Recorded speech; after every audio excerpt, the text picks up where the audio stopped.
These missions take you deep into the heart of Anthem.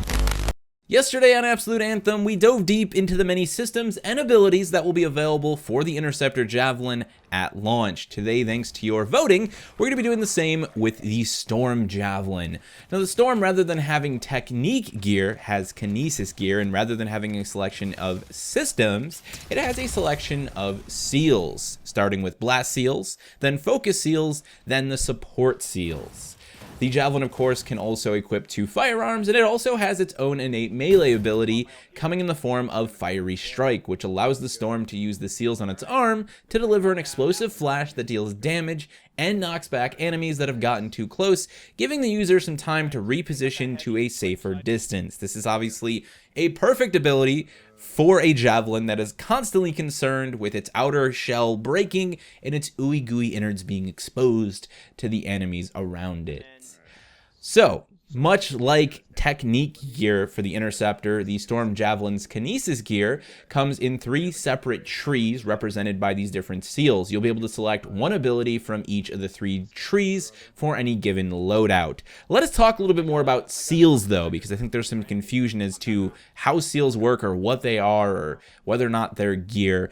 As far as I can tell, the seals themselves are built into the Storm. They're represented by the blast seals, the focus seals, and the support seals. The thing you'll actually be collecting is the gear itself that the seals tap into, which is more for a lore purpose. You know, there's a reason it's called technique gear for the Interceptor, and the Interceptor has systems rather than seals. It's all about not just giving gameplay difference, but also lore difference across the different javelins. So in this case, the seals are actually allowing the Storm to tap into the Anthem itself to release raw elemental energy in the form of these kinesis abilities through the seals themselves. So you'll be collecting gear that is then utilized by the different seals. Does that make sense? I don't think we'll actually be collecting any seals per se. These are going to stay the same. It's the abilities within the sections of those seals that will actually be modifiable and that will be collectible through in-game loot.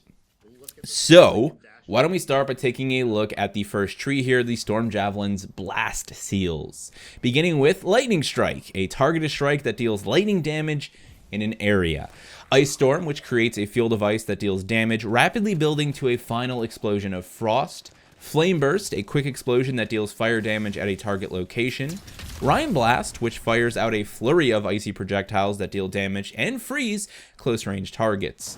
And we've got Living Flame last on the list here, a burst of flame energy that seeks out and ignites targets. Moving on, we have the Storm Javelin's focus seals, which include Hoarfrost Shards, which are rapid-fire shards of ice that slowly freeze a target in place.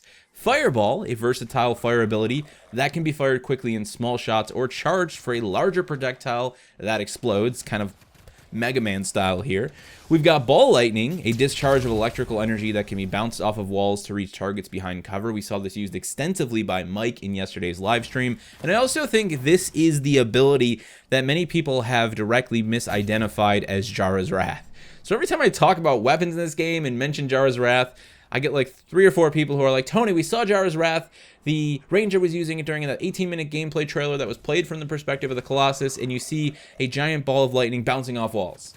I don't think the Ranger was using Jara's Wrath. I still don't feel like we've seen it. Maybe somebody actually said that at one point officially from the BioWare team, but I haven't found anything about that. I think this is the ability that people keep misidentifying as some sort of really special over-the-top weapon.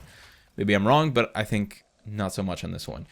Anyhow, moving on, we've got Glacial Beam, which fires a beam of powerful ice energy in a targeted direction, and Arc Burst, which unleashes a blast of lightning that will leap to nearby targets for heavy damage. You're already starting to see across these 2 sections of seals, just with the ice alone, that there's a little bit of crowd control going on here for the Storm. You definitely can position enemies or at least lock enemies down for the benefit of yourself or for the benefit of your team, which I quite like to see, because this is, after all, supposed to be not just like a glass cannon, but also a bit of a support javelin, kind of a mix of the 2 going on here.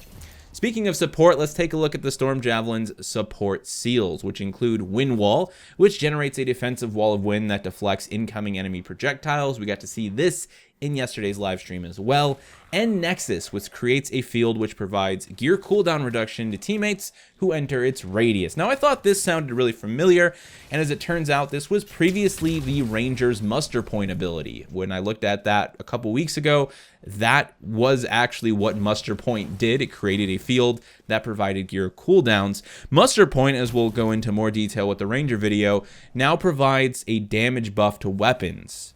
I like that. That just makes more sense, I think, with the purpose of these different javelins. And I like seeing the Storm in this case get, you know, more support abilities, more abilities that are there to help the team. Providing them with the gear cooldown, I think, is a great thing. And seeing that Ranger kind of pick up the damage effect, again, it just makes a lot of sense for me from the aesthetic of these different javelins. And it's cool to see them making changes like that. You know, this is very much indicative of them getting into alpha and getting ready to move into beta, where we're starting to see things just kind of transform, and maybe, oh, that makes more sense. Seeing them make those changes to the core gameplay for each of the different javelins. Now, of course, the Storm Javelin has its ultimate ability, which is simply called Elemental Storm. We have seen this in action many times now. It allows the Storm Javelin to kind of mark 3 areas on the map, 3 blast areas, one with frost, one with electricity, and one with fire, and then it calls down a meteor on each of those 3 locations, dealing massive amounts of AoE damage within those 3 zones. So pretty powerful ability, great for just mowing down large portions of enemies, or even targeting 3 separate areas in the map where there might be very important people, very important targets, if you will.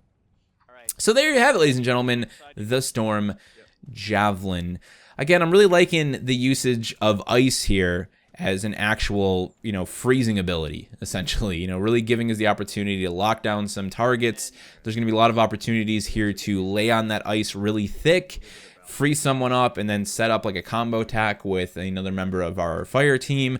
Not to mention just the use of ice in the case of something like Rime Blast, where it only freezes close range targets, to just reposition. You know, if it's any indication from what we saw in the live stream yesterday with Mike really struggling when that shield went down, these abilities are not going to just be there to do damage to the enemy, but to potentially save you in some really rough and tough situations while playing the Storm with that hard outer shell, that shield, broken or taken down temporarily.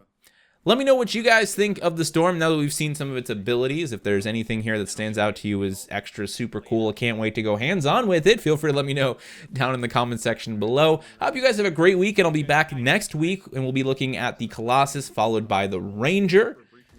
And as always, remember to stay awesome, be great to each other, because at the end of the day, that's all we really got going on here. Thank you guys so much for watching. Thank you for supporting the work I do here on the channel, and I will see you in the next one. The most